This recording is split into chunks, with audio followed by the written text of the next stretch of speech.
हे बड़ी, व्हाट्सअप, कैसे हैं आप सब? आप सभी का एक बार दोबारा स्वागत है इंडिया के लार्जेस्ट लर्निंग प्लेटफॉर्म पे, जिसका नाम है Unacademy. Let's crack it my dear, let's crack JEE with us. मैं हूं आपका फ्रेंड, आपका कोच धीरेन। ठीक है, मोर देन 6 ईयर्स का मुझे टीचिंग का एक्सपीरियंस है दोस्त। ठीक है, IIT जैम रैंक मेरी 694 रही है और मैंने अपना पोस्ट ग्रेजुएशन केमिस्ट्री में कर रखा है। माय डियर, आप सभी को पता है कि मैं एक नेम रिएक्शन की सीरीज़ चला रहा हूँ और इस नेम रिएक्शन की सीरीज़ में मैंने आज बहुत अच्छी नेम रिएक्शन चुनी है। इसका नाम है गेटरमैन कोच रिएक्शन। ठीक है, आज इसका पार्ट 24 लॉन्च हो रहा है दोस्त। इसका मतलब पार्ट 1 से लेकर पार्ट 20 तक ऑलरेडी आ चुका होगा और मैं उम्मीद कर रहा हूँ कि आप एक एक पार्ट को बहुत बेखूबी से देखेंगे, उसको पढ़ेंगे। मेरा हमेशा मोटिव रहा है कि मैं जो भी रिएक्शंस को पढ़ाऊँ उनके बारे में आपको बता सकूं, उसकी मैकेनिज्म बता सकूं और उस पर जेई ने कौन कौन से क्वेश्चंस, किस किस टाइप के क्वेश्चंस पूछती हैं उसके बारे में आपको बता सकूं। ठीक है, तो चलिए शुरू करते हैं Gattermann coach reaction. Gattermann coach दो अलग अलग साइंटिस्ट के नाम हैं दोस्तों। ठीक है, जर्मन साइंटिस्ट हैं। एक का नाम होता है एल गेटरमैन एंड दूसरा नाम होता है जे कोच। तो प्लीज़ पहले तो ये बात याद रखिएगा, इन साइंटिस्ट का सम्मान है, इन्होंने इतनी अच्छी रिएक्शन हमारे लिए रखी हैं। ठीक है, 1887 की बात है करीबन, तब की रिएक्शन है, बहुत बहुत पुरानी रिएक्शन साइंटिस्ट के लिए है। ठीक है, इनका जो इस रिएक्शन का जो मेन काम है वो एरोमेटिक बेंजल्डिहाइड बनाने का काम है, मतलब एरोमेटिक एल्डिहाइड बनाने का काम है। ठीक है, बाय द हेल्प ऑफ अपन लोग यूज़ करते हैं इसमें मिक्सचर CO और HCl का, इसका मिक्सचर यूज़ करते हैं। ठीक है, इसके अलावा आप कैटलिस्ट के तौर पर आप एल्युमिनियम क्लोराइड यूज़ कर सकते हो, एल्युमिनियम ब्रोमाइड यूज़ कर सकते हो और आप चाहो तो स्मॉल अमाउंट ऑफ कॉपर भी यूज़ कर सकते हो, मोनोक्लोराइड का। ठीक है, तो कैसे ये रिएक्शन होती है, क्या ये काम करती है? तो दोस्त, इसका जो मेन काम हमारे कोर्स में है वो है, अपन लोग कभी भी बेंजीन से बेंजल्डिहाइड बनाना चाहते हैं तो अपन लोग उसको यूज़ करते हैं। Not only for the benzene to benzaldehyde, आप चाहो तो फिनॉल से भी बेंजल्डिहाइड पहुँच सकते हो, बट उसका प्रोडक्ट कुछ इस तरह बनता है। ठीक है, ओके। बाकी आगे हम देखेंगे कि इनमें से किसका रेट फास्टर होगा, मतलब बेंजीन से बेंजल्डिहाइड बनाने का जो रेट है गेटरमैन का कोच का, या फिनॉल से पी हाइड्रोक्सी बेंजल्डिहाइड का रेट फास्टर है, ये अपन लोग देखेंगे। ये आपको मैकेनिज्म के साथ ही समझ में आएगी। ठीक है, इसमें आप CO.HCl डालते हो in the presence of anhydrous AlCl3। ठीक है, ओके। अच्छा, दूसरी बात मैं आपको बता दूं कि ये रिएक्शन की जो मैकेनिज्म है वो आप ऐसे आपके कोर्स में नहीं है, बट आपको अगर नॉलेज मिल गई ना तो आप जेई में जो क्वेश्चन पूछता है वो आपको 4 तरह के गेटरमैन रिएक्शन दे देगा और आपसे बोलेगा बताओ इनमें से गेटरमैन फास्टर कौन सा जाएगा। अब बच्चे तो इतना आधा ही पढ़ा के आते हैं ना, वो तो बोलते हैं सर हमको तो इतना पढ़ा है, NCERT में लिखा था बेंजीन से बेंजल्डिहाइड, इसके बारे में तो कुछ आगे लिखा ही नहीं है। तो दैट्स वाई मेरा मोटिव रहता है कि नहीं यार, आपको मैकेनिज्म से उस बात को सिखा सकूँ कि आप कैसे इसको रेट को कैलकुलेट करोगे, किसका रेट ज़्यादा होगा, किसका रेट कम होगा, एंड सो ऑन, हम इस पर डिस्कस करेंगे। ठीक है, तो आइए मैकेनिज्म से स्टार्टअप लेते हैं इसका। देखो, मैकेनिज्म में अगर मैं आपसे बात करूं तो ये हमारी मैकेनिज्म इलेक्ट्रोफिलिक सब्स्टिट्यूशन मैकेनिज्म है।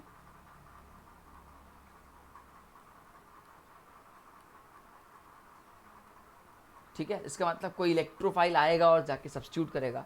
और दोस्त बट ऑब्वियस है ना, बेंजीन में तुम न्यूक्लियोफाइल ला के उसके साथ गलत कर जाओगे ना। आपको साफ साफ पता है कि बेंजीन एक हाई इलेक्ट्रॉन डेंस ग्रुप है, उस पर न्यूक्लियोफाइल का अटैक तो गलती से भी तुम नहीं कराना चाहोगे, तो अटैक तो तुम इलेक्ट्रोफाइल का ही कराओगे दोस्त। तो इलेक्ट्रोफिलिक सब्स्टिट्यूशन रिएक्शन की ये मैकेनिज्म है। ठीक है, तो स्टार्टअप देने के लिए सबसे पहले मैं आपको बता दूं, अपन लोग क्या करते हैं, CO कार्बन मोनोऑक्साइड लेते हैं, उसको HCl गैस के साथ पास करते हैं। ठीक है, कार्बन मोनोऑक्साइड के आप स्ट्रक्चर वाइज देखना चाहते हो तो ये दोस्त आपका नेगेटिव है, ये आपका पॉजिटिव है। और चूंकि आप इसमें HCl डालते हो, आप जानते हो HCl एक अच्छा एसिड है ना। अब दोस्त ये आपको पता है कि ये H+ है और ये Cl- है, तो आप अपोजिट के अलग कर तो कर सकते हो, लेकिन अलग होने के बाद ये वापस जुड़ जाते हैं, इसलिए आप किसी न किसी सॉल्वेंट का यूज़ करोगे। और हमेशा इसको सॉल्वेंट को यूज़ करने के लिए अपन लोग एनहाइड्रस, ऐसे केसेस में AlCl3 या AlBr3, आप कोई भी लुइस एसिड टाइप यूज़ कर सकते हो जो कि भाई इसको डिस्टर्ब ना करे। कल को ऐसा ना हो कि आप H+ अलग कर रहे हो, Cl- बोले ना, अरे तुझे कहाँ जाने दूंगा मैं, है ना। ओके, तो ये आप H+ के इसके इलेक्ट्रॉन क्लाउड इसके साथ इंटरेक्ट करा देते हो और समथिंग लाइक, मैं थोड़ा रफली लिखता हूँ हमेशा यार, और अटैक करने के बाद दोस्त आप कुछ यहाँ पहुँचते हो कि ये आपको कुछ ऐसा बन जाता है, ठीक है। प्लस प्लस आप कह सकते हो कि आपको AlCl4- अलग हो गया, ठीक है। ये सेटिस्फाइड, बट यहाँ पे ऑक्सीजन पे पॉजिटिव चार्ज एकदम पागल हो जाता है। पहले तो चलो देखो ठीक है, नेगेटिव के साथ तो स्टेबलाइज था, ठीक है, उसको कोई इतना टेंशन नहीं थी। ऑल्दो आप सभी को पता है कि कार्बन मोनोऑक्साइड गैस बहुत बहुत ज़्यादा हार्मफुल गैस होती है, ठीक है। अगर आप इन्हेल हो गए तो सीधे हैप्पी बर्थडे टू होता है, ठीक है। तो ख्याल रखा जाता है इसको बनाते टाइम, बहुत रिएक्शन को बहुत कह सकते हो बहुत सेफ्टी मेजर्स के साथ ऑब्टेन किया जाता है, ऐसे नहीं। बाकी तो पेन चलाने में क्या जाता है ना, है ना। तो ये हमारे सामने जो सब्सटेंस देख रहे हो ये CO+। अब ऑक्सीजन पे पॉजिटिव चार्ज देखो, जैसे मान लो चोर के घर में चोरी के बराबर है, मैं हमेशा इसको यूज़ करता हूँ इस वर्ड को। तो ये तुरंत यहाँ से टूटने की सोचेगा, जैसे ही टूटेगा तो यहाँ पॉजिटिव चार्ज और ये डबल बॉन्ड आएगा, और जैसे ही दोस्त यहाँ आप पहुँचोगे, दैट इज़ ये तुम्हारा वहाँ शायद ना दिख रहा हो, ये आपका दिखाई अब दिख रहा होगा, ये आपका जो कंपाउंड बना ये आपका अच्छा क्या है, इलेक्ट्रोफाइल है। और चूंकि दोस्त ये इलेक्ट्रोफाइल है इसलिए ये हमारी जितनी भी इलेक्ट्रोफिलिक रिएक्शंस हैं उसके साथ परफॉर्म कराएगा। तो आपको पता है कि हमारे सामने अगर बेंजीन पड़ी है तो आप इसको इसके साथ इंटरेक्ट करा सकते हो। इंटरेक्ट कराने का सेम वही प्रोसेस, कुछ नया नहीं है, ठीक है। आप इसके ऑर्बिटल में अटैक कर देते हो, ये ऐसे यहाँ पे आया C+OH और यहाँ पहुँचा पॉजिटिव चार्ज। फिर अपनी रेजोनेंस की कहानी शुरू हो जाएगी, और जैसे ही दोस्त अपनी रेजोनेंस की कहानी शुरू होगी तो पॉजिटिव चार्ज यहाँ पहुँचेगा, C+O यहाँ पहुँचेगा,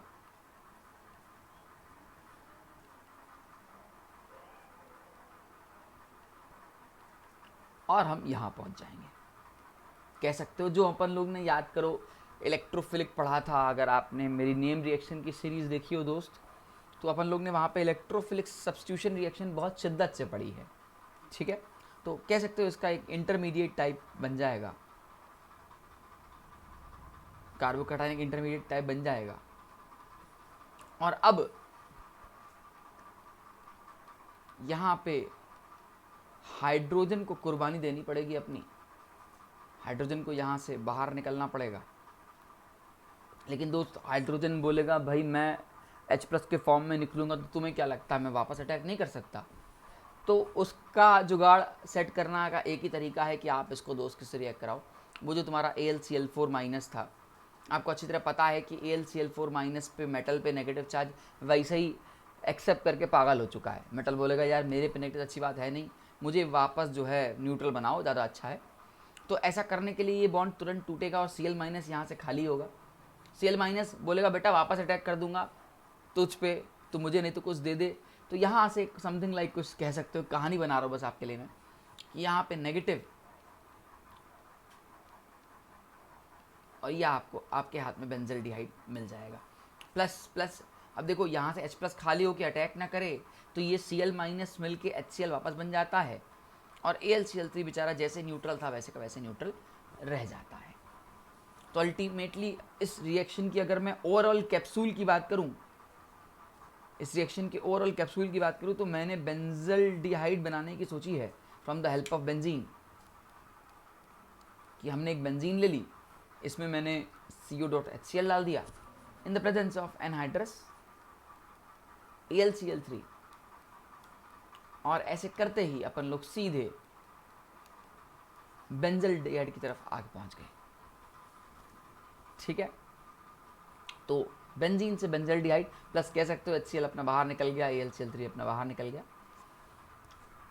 तो ये एक तरीका होता है कि अपन लोग बेंजीन से कैसे बेंजल्डिहाइड बनाते हैं। अब देखो सिर्फ बेंजीन से नहीं, यहाँ पे आप एक बात जान चुके हो, पहली लाइन में एक बात मैंने आपको बता दी कि ये रिएक्शन इलेक्ट्रोफिलिक सब्स्टिट्यूशन है। अब चूंकि यहाँ पे आपने इलेक्ट्रोफाइल को बनते हुए भी देखा है, इसका मतलब इन फ्यूचर जब मैं आपसे रेट का कंपैरिजन करवाऊंगा तो यार बहुत आराम से कर लोगे दोस्त। आपको बहुत अच्छी तरह पता है, एक बार फिर से डिस्कस कर लेते हैं। मान लो मेरे पास यहाँ पे प्योर बेंजीन है, एक पहला सिचुएशन है प्योर बेंजीन है, दूसरा सिचुएशन है बेंजीन पे इलेक्ट्रॉन डोनेटिंग ग्रुप रखा है। दोनों पे ही इलेक्ट्रोफाइल अटैक कर सकता है, नो डाउट। लेकिन अगर मैं थोड़ी देर के लिए इसको रेट को R1 बोल देता हूँ और दोस्त इसके रेट को R2 बोल देता हूँ, और मैं आपसे पूछता हूँ कि क्या R1 ज़्यादा होना चाहिए या R2 ज़्यादा होना चाहिए, तो आप बहुत अच्छी तरह जानते हो कि जो इलेक्ट्रॉन डोनेटिंग ग्रुप है वो अपने इलेक्ट्रॉन बेंजीन रिंग को डोनेट करेगा, और इलेक्ट्रोफाइल तो चाहता ही है कि मैं वहाँ जाऊँ जहाँ पे इलेक्ट्रॉन डेंसिटी तगड़ी हो, बहुत ज़्यादा हो। इसका मतलब दोस्त R2 का जो रेट होगा वो R1 से ज़्यादा होने वाला है। नो डाउट मेरी बात आपको अच्छी तरह समझ में आ गई होगी, है ना। उम्मीद करता हूँ आपको ये मेरी बात समझ में आई होगी कि वो क्या चाह रहा है। अब अगर ये बात समझ में आ गई तो आप फिर रेट की हेल्प से इसका रेट भी फाइंड आउट कर सकते हो, फाइंड आउट कर सकते हैं ना इसका रेट। तो आओ एक बार ट्राई करते हैं। आपने एकदम सही लॉजिक लगाना है कि मान लो दोस्त तुम्हारे सामने एक बेंजीन है और आप इसमें CO.HCl डाल के वही एनहाइड्रस AlCl3 करके इसका रेट R1 बोलते हो, जो भी प्रोडक्ट आएगा। और इस बार आपने यहाँ पे फिनॉल ले लिया और फिनॉल के साथ आपने CO.HCl डाल दिया in the presence of anhydrous AlCl3 और आपने इसका रेट R2 ले लिया। तो आप मुझे बताओ पर्सनली कि किसका रेट ज़्यादा होना चाहिए, R1 का या R2 का। अब आप दिमाग लगा सकते हो कि दोस्त यहाँ पे दोनों में ही इलेक्ट्रोफाइल तो कॉमन बना होगा। मैं डायरेक्ट इलेक्ट्रोफाइल की पिक्चर बना दे रहा हूँ, ये हमने पीछे अभी देखी। तो आप जानते हो कि जो इलेक्ट्रॉन डोनेटिंग ग्रुप है वो इलेक्ट्रॉन डेंसिटी को बढ़ाएगा, इसका मतलब वो रिएक्शन को फेवरेबल कंडीशन की तरफ ले आएगा।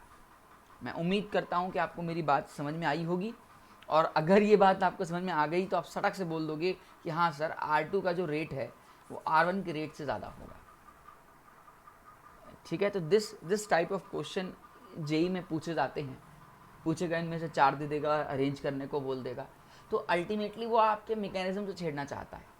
अब आपको लगेगा कि सर हम मैकेनिज्म नहीं पढ़ के जाते हैं, तो हमको तो इतना पता है बेंजीन से बेंजीनल्डिहाइड बनता है, बट वो आपके डेप्थ में जाना चाहता है। वो चाहता है कि आप वो चीज़ जानो जो इम्पोर्टेंट है। ठीक है, कभी कभी क्वेश्चन मैकेनिज्म से ना डायरेक्टली पूछ के उस मैकेनिज्म का यूज़ करते हुए पूछते हैं। ठीक है, अब जैसे एक क्वेश्चन मुझे याद आ रहा है, मैं आपको दिखाता हूँ क्वेश्चन। उन्होंने कुछ ऐसा दिया हुआ था,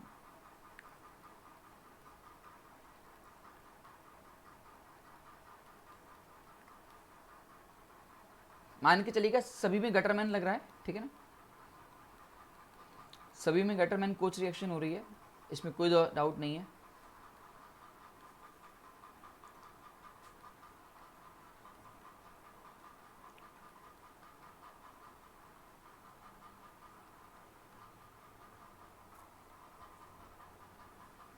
ठीक है, वही आप CO.HCl डाल रहे हो, एनहाइड्रस AlCl3 डाल रहे हो, सब में आप वही काम कर रहे हो। ठीक है, मेरा सवाल आपसे ये नहीं है, मेरा सवाल आपसे गटरमैन कोच के रेट का है कि यार ये रेट R1 या R2 ये R3 और ये R4, इनमें से किस कंडीशन में गटरमैन आपको क्या लगता है कि सबसे फास्टर बन जाएगा। गटरमैन कोच का जो ईल्ड आएगा, जो CHO आएगा इसके पैरा पोजीशन में, इनमें सबसे फास्टर किस में होगा। ठीक है, तो आप थोड़ा सा लॉजिकली दिमाग लगाओ कि कौन सा रेट फास्टर होना चाहिए। अब आपको अगर ऐसा लग रहा है कि सर ये जो 3 मिथाइल ग्रुप हैं ये तीनों मिलके इलेक्ट्रॉन डोनेट करेंगे, तो दोस्त R4 वाले में इट्स समथिंग लाइक हाथी के दांत दिखाने के कुछ और खाने के कुछ और। आपको अच्छी तरह पता है कि जब भी टॉलिन जैसे ग्रुप आते हैं ये अपने इलेक्ट्रॉन डोनेट तो करते हैं, but by the help of hyper conjugation करते हैं। वो कभी भी डोनेशन आपका रेजोनेंस के थ्रू नहीं करते हैं। और हाइपर कॉन्जुगेशन के थ्रू करना है तो आपको वही चीज़ देखनी है जो हम लोग देखते हैं, sp2 के बगल वाला कार्बन जो कि sp3 होना चाहिए, इससे लगे हुए हाइड्रोजन। तो दोस्त यहाँ पे आपको कितने हाइड्रोजन दिखाई दे रहे हैं, 3 अल्फा हाइड्रोजन दिखाई दे रहे हैं। यहाँ पे आपको कितने अल्फा हाइड्रोजन दिखाई दे रहे हैं, 2 दिखाई दे रहे हैं। यहाँ पे आपको कितने दिखाई दे रहे हैं, 1 अल्फा हाइड्रोजन दिखाई दे रहे हैं। और यहाँ पे आपको 0 अल्फा हाइड्रोजन दिखाई दे रहे हैं। नो डाउट इट मीन्स आप ये बात अच्छी तरह समझ चुके होंगे कि ज़्यादा अल्फा हाइड्रोजन होगा तो ज़्यादा डोनेशन होगा, तो इलेक्ट्रोफिलिक का जो रेट होगा वो ज़्यादा फास्टर होगा, है ना। तो फाइनली इसका आंसर मैं यहाँ लिख दूँ क्या, कि R1 सबसे ज़्यादा होगा दोस्त, उसके बाद R2 दोस्त, उसके बाद R3 and the last one is R4। ठीक है, तो एग्ज़ाम में आपको इस टाइप के क्वेश्चंस आते हैं, रेडी रहिएगा इस टाइप के क्वेश्चन से। कभी कभी वो इनडायरेक्टली फॉर्म में पूछ सकता है, जैसे मैं आपको दिखाता हूँ कि यहाँ पे दे देगा एनिलीन, यहाँ आपको NaNO2 और HX दे देगा, 0 से 5 डिग्री सेल्सियस प्रोडक्ट ए बनवाएगा, प्रोडक्ट ए में आपसे पानी डलवा देगा, ये प्रोडक्ट बी बन जाएगा, और प्रोडक्ट बी में आपको CO.HCl in the presence of anhydrous AlCl3 heat करके आपसे प्रोडक्ट सी बनवा देगा। तो आप देख सकते हो कि बहुत बड़ी बात इसने नहीं की है, हमने इस रिएक्शन को बहुत बार किया है, पीछे भी आप मैकेनिज्म देख सकते हो। ये आपको दिख रहा है एनिलीन से NaNO2HX, तो विथ मैकेनिज्म मैंने बताया है, मतलब मज़े की बात है ना। तो ए अपना डाइजेनियम सॉल्ट बनाएगा, ठीक है, इसके बाद हमारा बी हमारा दोस्त फिनॉल बना देगा, और फिनॉल के बाद आपको अच्छी तरह पता है कि आप सीधे गेटरमैन कोच की हेल्प लोगे और इसके प्रोडक्ट के लिए सोचोगे। मैं उम्मीद करता हूं कि आपको ये मेरा बात समझ में आया होगा। क्वेश्चन डायरेक्टली कभी नहीं पूछता, बहुत कम चांसेस है डायरेक्टली क्वेश्चन इसके पूछने के, अदरवाइज वो इनडायरेक्टली आपका यूज़ लेगा। उम्मीद करता हूँ कि आपको ये पूरा प्रोसेस, पूरी मैकेनिज्म अच्छी लगी होगी। ठीक है, आने वाले वीडियोस में मैं और नेम रिएक्शंस लाऊंगा। ठीक है, आप हमसे डायरेक्टली कनेक्ट हो सकते हैं दोस्त। ये जो आप वीडियो देख रहे हैं हमारे रिकॉर्डेड वीडियोस हैं, रिकॉर्डेड का अपना मज़ा है, लाइव का अपना मज़ा है। आप हमसे डायरेक्ट कनेक्ट हो सकते हैं।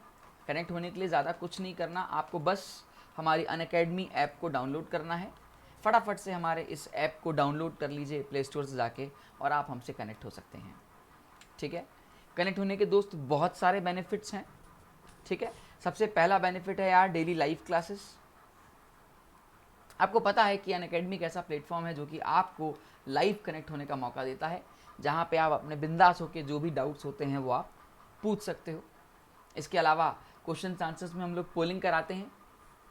ठीक है, नेक्स्ट इज यार लाइव टेस्ट एंड क्विज देने का आपको मौका मिलेगा। ठीक है, मैं हमेशा कहता हूँ कि पढ़ाई के साथ ये भी ज़रूरी है कि आप की परफॉर्मेंस कैसी चल रही है, क्वेश्चंस आप लगा रहे हो कि नहीं लगा रहे हो, टेस्ट को कैसे हैंडल कर रहे हो। ठीक है, एक क्वेश्चन को अगर 1 मिनट में ख़त्म करना है तो कहीं आप 10 मिनट तो नहीं लगा रहे हो, या ज़्यादा टाइम तो नहीं लगा रहे हो। तो इस सब का एनालिसिस, इसका परफॉर्मेंस को जज करने के लिए, अपनी बात को समझने के लिए कि आप कैसा एग्ज़ाम में टैकल करोगे इस चीज़ को, इसके लिए आपको लाइव टेस्ट देते रहना चाहिए। ठीक है, next is a structured course plan. दोस्त अपना जितना भी प्लान है, जितने भी प्लान हैं A to Z सारे अपने आप में एक स्ट्रक्चर्ड कोर्स हैं, स्ट्रक्चर्ड पैटर्न, स्ट्रक्चर मैनर में वाले प्लान हैं। स्ट्रक्चर्ड पैटर्न, स्ट्रक्चर मैनर में होने का फ़ायदा ये होता है कि हम आपको टाइम पे DPP दे पाते हैं, उसके डाउट्स पूछ सकते हैं आप, माइनर टेस्ट होते हैं, मेजर टेस्ट होते हैं, फिर रिवीजन हो जाता है, एंड दोस्त revision is the key of success. ठीक है, इसके अलावा आपको अनलिमिटेड एक्सेस का मौका मिलता है। This is the beauty of this app. मैं आपको बताता हूँ मैं ऐसा क्यों बोल रहा हूँ। तो सबसे पहला है कि इनकेस अगर किसी रीज़न से आप हमारी लाइव क्लास को मिस कर जाते हैं तो आपको रिकॉर्डेड देने का मौका मिल सकता है। ठीक है, ओके। इसके अलावा दोस्त अनअकैडमी में n नंबर ऑफ फैकल्टीज़ पढ़ाते हैं, आपको सारे फैकल्टीज़ से पढ़ने का मौका मिलेगा। इट मीन्स कहने का क्या सेंस है कि आप सब्सक्रिप्शन प्लान तो एक फैकल्टी के लोगे, बट आप चाहो तो 10 फैकल्टी से केमिस्ट्री, 20 फैकल्टी से फिजिक्स, आपकी मर्जी है, आप जिससे पढ़ो। आपका खुद का बैच, आपका खुद का सिलेक्शन, आपका खुद का कंफर्ट जोन, आपका खुद की टाइमिंग, ये सब आपके हाथ में है। दैट्स वाई इस अनलिमिटेड एक्सेस का फ़ायदा है। ठीक है, इसके अलावा दोस्त अनअकैडमी ने एक नई चीज़ लॉन्च की है, इसका नाम है आइकॉनिक सब्सक्रिप्शन। ये नॉर्मल सब्सक्रिप्शन से कैसे अलग है तो मैं आपको बताता हूँ। सबसे पहली खासियत तो देखो, जितने भी बेनिफिट्स हैं प्लस के वो तो आपको मिलेंगे ही मिलेंगे। इसके अलावा आपको एक बहुत इंपॉर्टेंट चीज़ मिलेगी, दैट इज़ हमारे पर्सनल कोच। नॉर्मली कहते हैं कि किसी का अगर आप पे हाथ हो तो लाइफ का बेड़ा पार है। It's something like personal coach भी कुछ ऐसे ही हैं, आपके हर एक पॉइंट पे आपकी मदद करेंगे। ठीक है, आपकी स्ट्रेटजी, आपकी स्टडी प्लानिंग, आपका टेस्ट एनालिसिस सब उनके हाथ में है, सब आपको सपोर्ट करेंगे। टेस्ट का एनालिसिस दोस्त बहुत ज़रूरी है, ठीक है। टेस्ट आप सब बच्चे दे देते हो, लेकिन उसका एनालिसिस आप खुद नहीं कर पाते हो। जैसे कि आप बच्चे बोलते हैं सर पेपर तो बहुत सिंपल था बट मेरे से ना छूट गया। द रीज़न बिहाइंड कि सर क्यों छूट गया, तो आपका टाइम मैनेजमेंट ठीक नहीं था।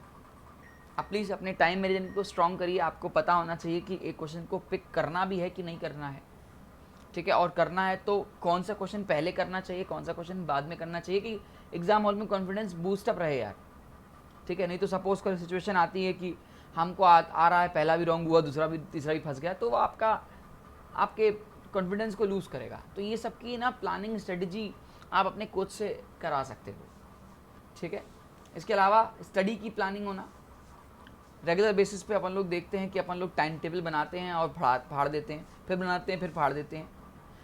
और अपना जो स्टडी का ग्राफ होता है समथिंग लाइक कुछ टेढ़ा मेढ़ा ग्राफ होता है, कभी ज़्यादा करेंगे, कभी कम करेंगे, कभी नहीं करेंगे, कभी लगातार पूरा दिन मैथ्स पढ़ रहे हैं, फिजिक्स बायो या फिजिक्स केमिस्ट्री देखी नहीं, जो भी आपके पास सब्जेक्ट है, ठीक है।